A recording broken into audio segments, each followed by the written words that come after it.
kabar semuanya? Alhamdulillah baik. Nah, jadi tujuan kami ke sini ingin memberikan sedikit materi tentang remaja. Apakah adik-adik sudah tahu apa itu remaja? Belum. Baiklah, pertama-tama kami akan memperkenalkan diri. Kakak sendiri Messi dari program studi D3 Kebidanan Universitas Bengkulu. Memperkenalkan, saya Indah. Saya Bahagia Faresta. Saya Cindy Permatasari, biasa dipanggil Cindy ya adik-adik. Saya Atia Disabita, biasa dipanggil Atia. Saya Sentia Armaili, biasa dipanggil Sentia. Nah, baiklah, untuk mempersingkat waktu, kita mulai aja ya. Yang pertama itu materi dari Kakak Cindy. Kepada Kakak Cindy, kami persilakan.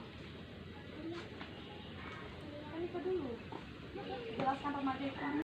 Baiklah, sesuai janji kita akan membahas tentang remaja. Yang pertama itu akan dijelaskan oleh Kakak Indah. Kepada Kakak Indah, dipersilakan. Baiklah, kakak di sini akan menjelaskan dari pengertian remaja. Remaja adalah waktu manusia berumur belasan tahun. Pada remaja, manusia tidak dapat disebut sudah dewasa, tetapi tidak dapat pula disebut dengan anak-anak. Masa remaja adalah masa peralihan manusia dari anak-anak menuju dewasa. Lalu, dalam mempelajari perkembangan remaja dapat didefinisikan secara biologis sebagai perubahan fisik yang ditandai oleh permulaan pubertas dan penghentian pertumbuhan fisik secara kognitif. Sebagai perubahan dalam kemampuan berpikir secara abstrak atau secara sosial, sebagai periode persiapan untuk menjadi orang dewasa, perubahan pubertas dan biologis utama termasuk perubahan pada organ tinggi badan, berat badan, dan massa otot, serta perubahan besar dalam struktur otot. Kemajuan kognitif mencakup peningkatan pengetahuan dan kemampuan berpikir secara abstrak dan menalar secara lebih efektif.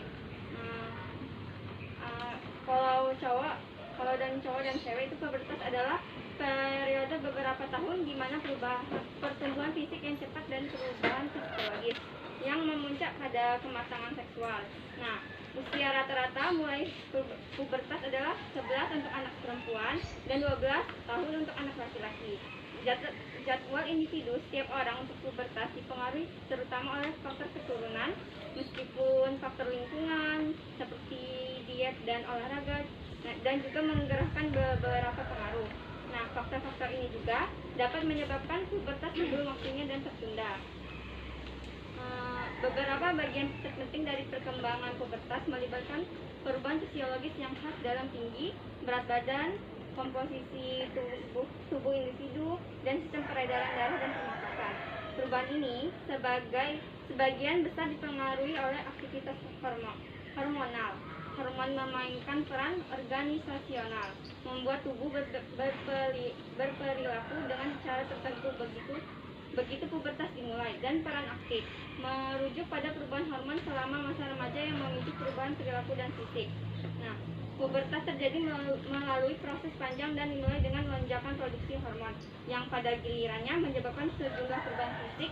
Ini adalah tahap kehidupan yang ditandai dengan penampilan dan perkembangan karakteristik seksual atau misalnya itu suara yang lebih dalam tuh tumbuh, misalnya laki-laki suara yang lebih dalam dan tumbuh jakun yang lebih besar pada anak laki-laki, dan perkembangan payudara serta pinggul yang membesar itu pada perempuan.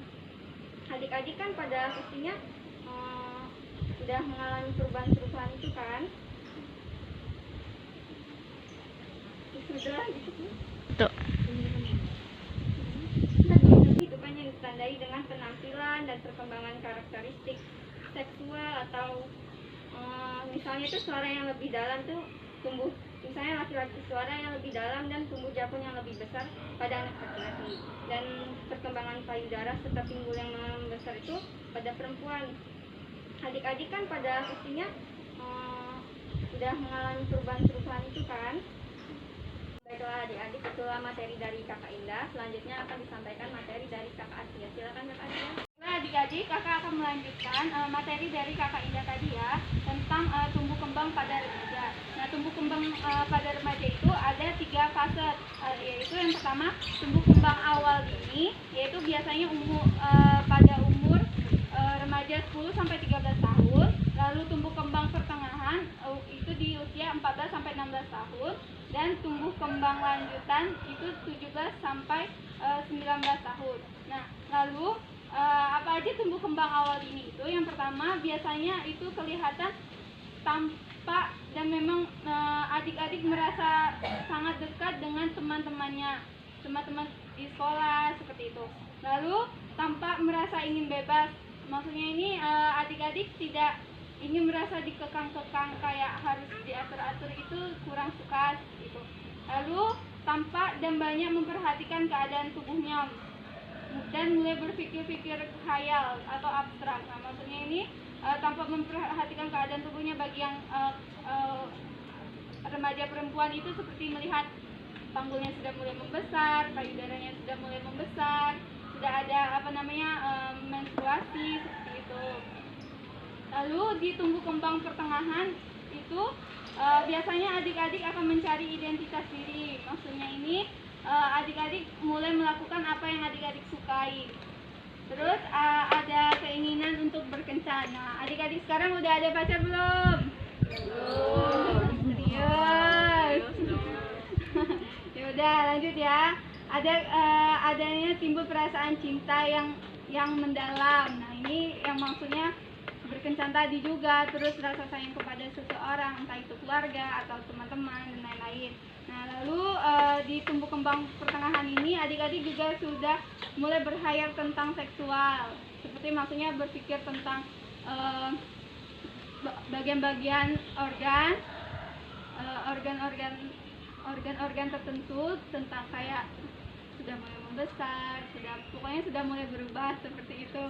Lalu di masa remaja lanjutan biasanya tadi kan di usia kembang pertengahan tadi adik-adik masih mencari identitas diri ya. Nah, kalau di masa remaja lanjutan ini adik-adik sudah mulai menampakkan apa identitas dirinya, apa yang adik-adik sukai seperti itu. Lalu di sini adik-adik juga sudah mulai luas untuk mencari teman, baik itu di sekitar rumah, di luar, di mana-mana seperti itu. Nah, selanjutnya materi selanjutnya akan disampaikan oleh Kakak Cindy. Kepada Kakak Cindy, adik-adik masih mencari identitas diri ya. Nah, kalau di masa remaja lanjutan ini adik-adik sudah mulai menampakkan apa identitas dirinya, apa yang adik-adik sukai seperti itu. Lalu di sini adik-adik juga sudah mulai luas untuk mencari teman, baik itu di sekitar rumah, di luar, di mana-mana seperti itu. Nah, selanjutnya materi selanjutnya akan disampaikan oleh Kakak Cindy. Kepada Kakak Cindy, selanjutnya materi akan dilanjutkan oleh Kak Hikmah. Pada Kak Hikmah, saya silakan. Oke, assalamualaikum warahmatullahi wabarakatuh.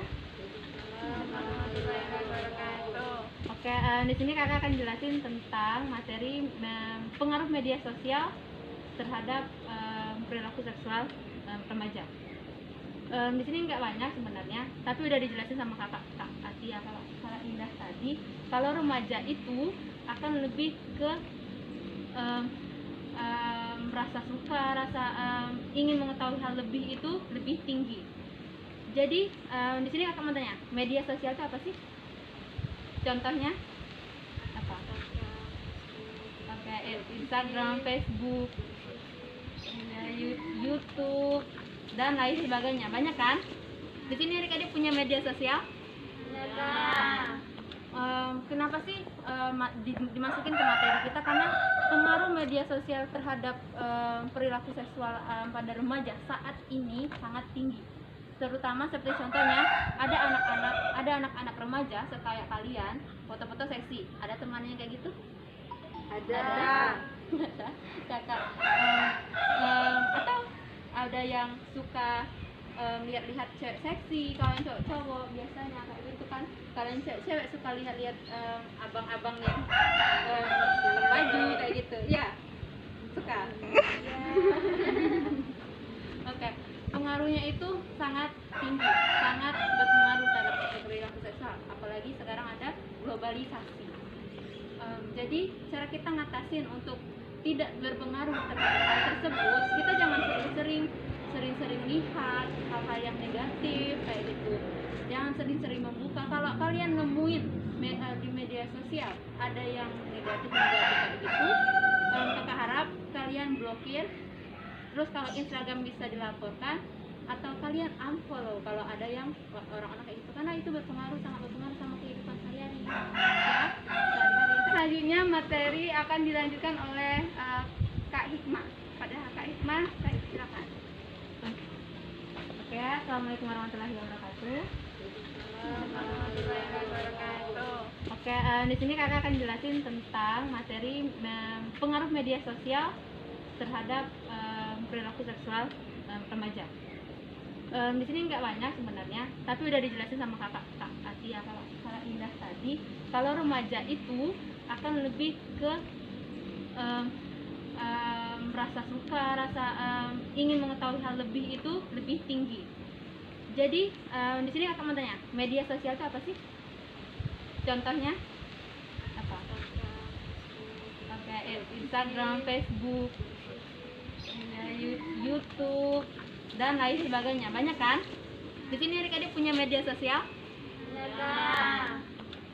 Kenapa sih dimasukin ke materi kita? Karena pengaruh media sosial terhadap perilaku seksual pada remaja saat ini sangat tinggi.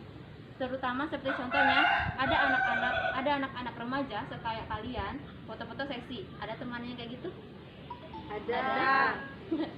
Kakak atau ada yang suka lihat-lihat cewek seksi, kalian cowok-cowok biasanya kayak gitu kan. Kalian cewek suka lihat-lihat abang-abang yang berbaju kayak gitu. Ya, suka. Oke, pengaruhnya itu sangat tinggi, sangat berpengaruh terhadap perilaku seksual. Apalagi sekarang ada globalisasi. Jadi cara kita ngatasin untuk tidak berpengaruh terhadap hal tersebut, kita jangan sering-sering lihat hal-hal yang negatif kayak gitu. Jangan sering-sering membuka. Kalau kalian nemuin di media sosial ada yang negatif kayak gitu, kakak harap kalian blokir. Terus kalau Instagram bisa dilaporkan, atau kalian unfollow kalau ada yang orang-orang kayak gitu, karena itu sangat berpengaruh sama kehidupan sehari-hari ya, sehari-hari. Kayak cara berpakaian, cara kalian melihat lawan jenis itu berpengaruh sekali sama kehidupan kita sehari-hari, bukan hanya di media sosial tapi juga di luar media sosial. Kejadilah kalian itu akan sangat berpengaruh. Jadi sebatas itu aja sih yang bisa kakak sampaikan. Nanti kalau pertanyaan boleh tanyain sama kakak. Dan selanjutnya materinya ada di Kak Cindy. Boleh Kak Cindy saya silakan. Baik, terima kasih Kak Gia. Masih semangat adik-adik? Masih semangat adik-adik? Masih ya, alhamdulillah. Jadi tadi ada beberapa nih materi dari kakak-kakak kita, ada Kak Gia, ada Kak Indah, ada Kak Anies juga ya. Nah jadi di sini kakak mau jelasin tentang apa lagi sih? Yaitu tentang kekerasan seksual. Nah, mungkin ada beberapa yang tahu kan kekerasan seksual itu apa. Nah ya, saat ini juga sangat penting untuk kita menjaga diri kita dari kekerasan seksual. Nah jadi kekerasan seksual ini apa sih? Nah, kekerasan seksual ini adalah di mana suatu perlakuan atau aktivitas yang mengenai seksual secara paksa dari dewasa kepada anak-anak, lalu anak-anak atau anak-anak kepada anak. Jadi anak pada anak atau dewasa kepada anak. Nah, jadi di sini objeknya berarti kan anak-anak, seperti adik-adik kan, remaja, seperti kakak-kakak juga yang masih remaja. Nah, itu biasanya kekerasan seksual itu seperti apa sih Kak? Nah seperti yang dibilang tadi sama kakak, yaitu aktivitas tadi. Jadi misalnya nih ada dari para laki-laki yang melakukan kekerasan seksual kepada, bisa jadi anaknya sendiri. Nah bisa jadi tempat-tempat di mana dia tidak mengenali orang itu, seperti itu. Dan di mana sih kekerasan seksual ini bisa terjadi? Nah, biasanya di rumah juga terjadi, di sekolah. Mungkin ada beberapa kasus adik-adik tahu kan, mungkin ada teman-temannya juga yang pernah menjadi korban kekerasan seksual.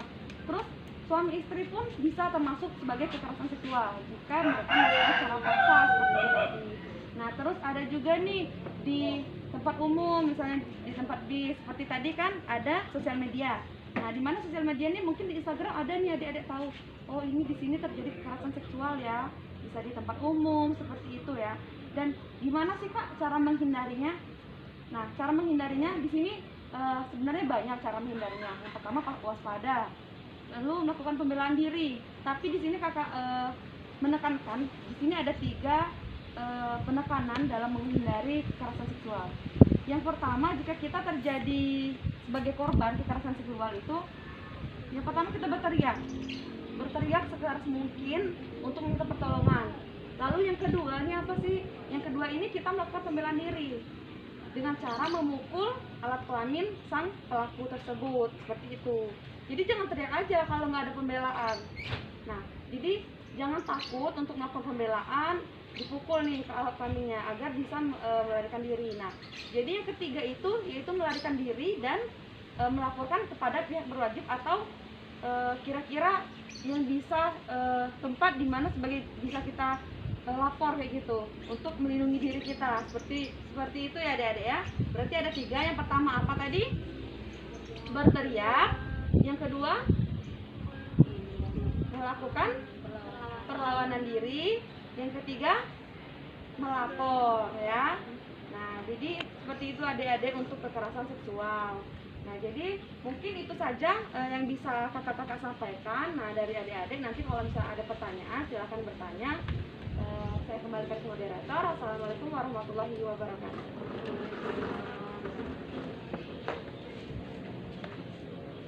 Baiklah, terima kasih. Atau kalian unfollow kalau ada yang orang-orang kayak gitu, karena itu sangat berpengaruh sama kehidupan kalian ya, sehari-hari, kayak cara berpakaian, cara kalian melihat lawan jenis itu berpengaruh sekali sama kehidupan kita sehari-hari, bukan hanya di media sosial tapi juga di luar media sosial. Kejurulah kalian, itu akan sangat berpengaruh. Jadi sebatas itu aja sih yang bisa kakak sampaikan. Nanti kalau pertanyaan boleh tanyain sama kakak. Selanjutnya materinya ada di Kak Cindy. Boleh Kak Cindy saya silakan. Baik, terima kasih Kak Gia. Masih semangat adik-adik? Masih semangat adik-adik? Masih ya, alhamdulillah. Jadi tadi ada beberapa nih materi dari kakak-kakak kita, ada Kak Gia, ada Kak Indah, ada Kak Messi juga ya. Nah, jadi di sini kakak mau jelasin tentang apa lagi sih? Yaitu tentang kekerasan seksual. Nah, mungkin ada beberapa yang tahu kan kekerasan seksual itu apa. Nah, saat ini juga sangat penting untuk kita menjaga diri kita dari kekerasan seksual. Nah, jadi kekerasan seksual ini apa sih? Nah, kekerasan seksual ini adalah di mana suatu perlakuan atau aktivitas yang mengenai seksual secara paksa dari dewasa kepada anak-anak, lalu anak-anak atau anak-anak kepada anak. Jadi anak kepada anak atau dewasa kepada anak. Nah, jadi di sini objeknya berarti kan anak-anak, seperti adik-adik kan, remaja, seperti kakak-kakak juga yang masih remaja. Nah, itu biasanya kekerasan seksual itu seperti apa sih Kak? Nah, seperti yang dibilang tadi sama kakak, yaitu aktivitas tadi. Jadi misalnya nih ada dari para laki-laki yang melakukan kekerasan seksual kepada bisa jadi anaknya sendiri. Nah, bisa jadi tempat-tempat di mana dia tidak mengenali orang itu, seperti itu. Dan di mana sih kekerasan seksual ini bisa terjadi? Nah, biasanya di rumah juga terjadi, di sekolah. Mungkin ada beberapa kasus adik-adik tahu kan, mungkin ada teman-temannya juga yang pernah menjadi korban kekerasan seksual. Terus suami istri pun bisa termasuk sebagai kekerasan seksual jika mereka melakukan secara paksa seperti itu tadi. Nah, terus ada juga nih di tempat umum, misalnya di tempat bis, seperti tadi kan ada sosial media. Nah, di mana sosial media ini mungkin di Instagram ada nih adik-adik tahu, oh ini di sini terjadi kekerasan seksual ya, bisa di tempat umum seperti itu ya. Dan gimana sih Kak cara menghindarinya? Nah, cara menghindarinya di sini sebenarnya banyak cara menghindarinya. Yang pertama waspada, lalu melakukan pembelaan diri. Tapi di sini kakak menekankan, di sini ada 3 media. Nah, di mana sosial media ini mungkin di Instagram ada nih adik-adik tahu, oh ini di sini terjadi kekerasan seksual ya, bisa di tempat umum seperti itu ya. Dan gimana sih Kak cara menghindarinya? Nah, cara menghindarinya di sini sebenarnya banyak cara menghindarinya. Yang pertama waspada, lalu melakukan pembelaan diri. Tapi di sini kakak menekankan di sini ada 3 penekanan dalam menghindari kekerasan seksual. Yang pertama, jika kita terjadi sebagai korban kekerasan seksual itu, yang pertama kita berteriak sekeras mungkin untuk meminta pertolongan. Lalu yang kedua ini apa sih? Yang kedua ini kita melakukan pembelaan diri dengan cara memukul alat kelamin sang pelaku tersebut, seperti itu. Jadi jangan teriak aja kalau nggak ada pembelaan. Nah, jadi jangan takut untuk melakukan pembelaan, dipukul nih ke alat kelaminnya agar bisa melarikan diri. Nah, jadi yang ketiga itu yaitu melarikan diri dan melaporkan kepada pihak berwajib atau kira-kira yang bisa tempat di mana sebagai bisa kita lapor kayak gitu untuk melindungi diri kita, seperti itu ya adik-adik ya. Berarti ada 3. Yang pertama apa tadi? Berteriak. Yang kedua melakukan perlawanan diri. Yang ketiga melapor ya. Nah, jadi seperti itu adik-adik untuk kekerasan seksual. Nah, jadi mungkin itu saja yang bisa kakak-kakak sampaikan. Nah, dari adik-adik nanti kalau misalnya ada pertanyaan silahkan bertanya. Saya kembalikan ke moderator. Assalamualaikum warahmatullahi wabarakatuh.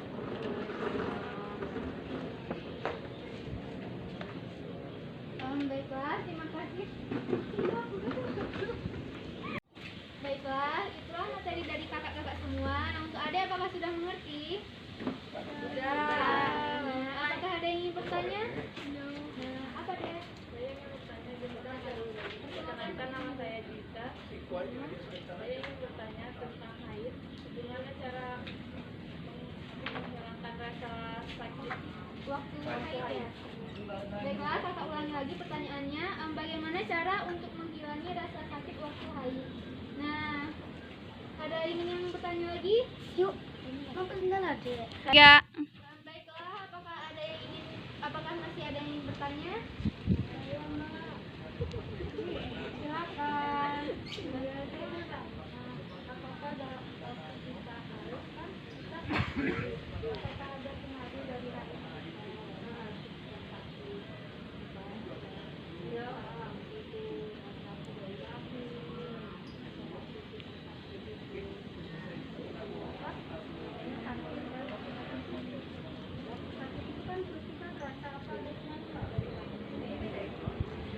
Baiklah, pertanyaannya hampir sama yang ada tadi, yaitu pertanyaannya apakah ada pengaruh dari rasa sakit itu ke rahim dari ibu? Baiklah, apakah ada yang masih ingin bertanya?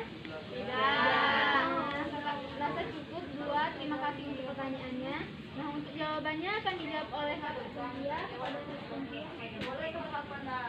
Baiklah, terima kasih. Di sini kakak akan mencoba menjawab, yaitu tentang bagaimana cara mengatasi nyeri haid. Nah, yang pertama kita bisa untuk mengkonsumsi air hangat. Ini cara alaminya ya, untuk mengkonsumsi air hangat, mandi air hangat, atau bisa melakukan pemijatan di daerah perut atau di daerah yang sakit itu dengan ujung-ujung jari, yaitu dengan pergerakannya dengan melingkar seperti itu. Lalu bisa juga dengan berolahraga, atur pola makan yang sehat. Baiklah, mungkin akan Kakak Cindy mungkin akan menyampaikan. Kepada Kakak Cindy saya persilakan. Terima kasih. Nah, jadi kita tambahin ya untuk pertanyaan tadi jawaban dari kakak Cynthia.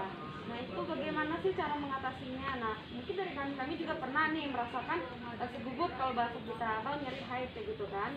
Nah, itu yang pertama perbanyak minum air putih atau minum air hangat juga boleh. Nah, terus bisa juga dikompres dengan air hangat. Bisa dimasukkan ke dalam botol kan air hangatnya, nanti dikompres di perut seperti itu.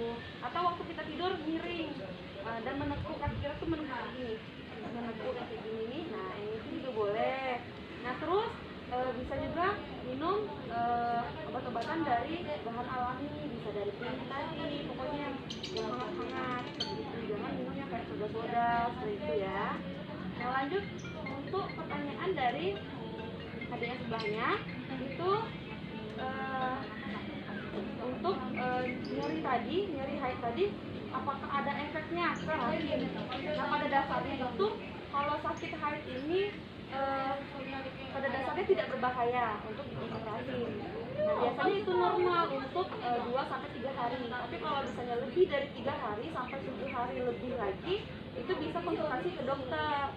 Nah, kenapa sih saat nyeri haid itu terasa sakit sekali di dini rahim? Itu takut kan apakah nanti ada bahayanya atau tidak? Nah, bisa saja jika lebih dari 7 hari tadi, itu juga bisa berpengaruh ke rahim. Nah, karena itu biasanya berbahaya. Tapi kalau misalnya 2-3 hari itu normal, karena di dini rahim ini tadi masih memproduksi berpengaruh ke rahim.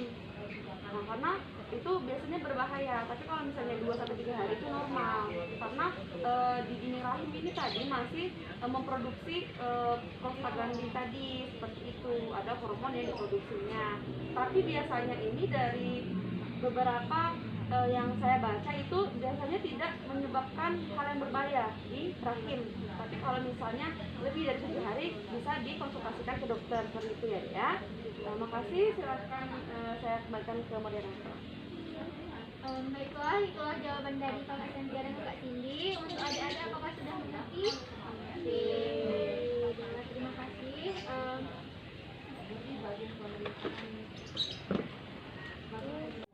Terima kasih untuk adik-adik sudah ingin berkumpul di sini. Nah, kita tadi sudah membahas tentang kesehatan remaja. Mungkin ini saja materi dari kami. Kami undur diri. Wassalamualaikum warahmatullahi wabarakatuh. Waalaikumsalam.